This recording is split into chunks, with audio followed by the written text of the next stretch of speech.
voilà, encore un paquet de bonbons fini. Bon, ben avant j'étais triste et maintenant je suis énervée. J'en ai vraiment marre de ces émotions négatives. Ah, je sais que c'est pénible, mais en fait, les émotions, elles sont pas négatives. Parce que les 4 émotions, elles servent.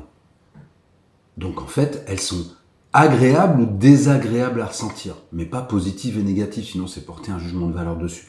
Et puis 4, il y en a qui disent qu'il y en a 6.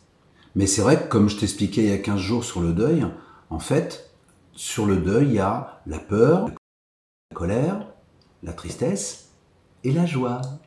Et oui, la joie quand le deuil, il est fini. Mais ça, on en reparlera un petit peu plus tard. Et il y a 2 autres émotions dont on parle de temps en temps. C'est la surprise et le dégoût. Mais moi, je connais surtout les quatre premières. Et en fait, comme je te disais, elles sont pas négatives parce qu'elles ont toutes une fonction. Mais on parlera de ça une prochaine fois. Tiens, du reste, la prochaine fois, je te parlerai de la peur. Elle est intéressante, la peur. Elle est sympa. Elle peut aider, comme elle peut des fois t'embêter un petit peu. Mais son rôle au départ, comme toutes les autres, c'est de t'apporter quelque chose de bien. Ah ouais.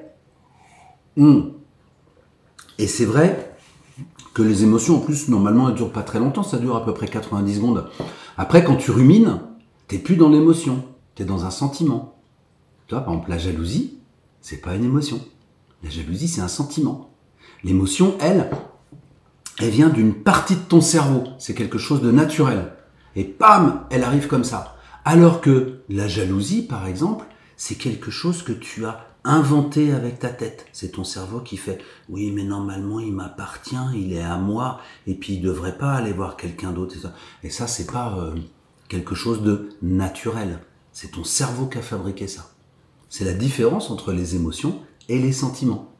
Donc les sentiments, tu peux les contrôler. Mais les émotions, c'est déjà beaucoup plus compliqué.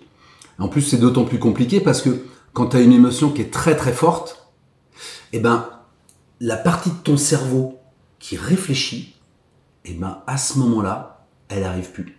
Elle a plus de place pour réfléchir. Donc l'émotion elle est là, donc tu vas être ou dans la joie, ou dans la colère, ou dans une grande tristesse, et tu pourras plus réfléchir. Et puis quand tu réfléchiras beaucoup, après ça va des fois calmer les émotions.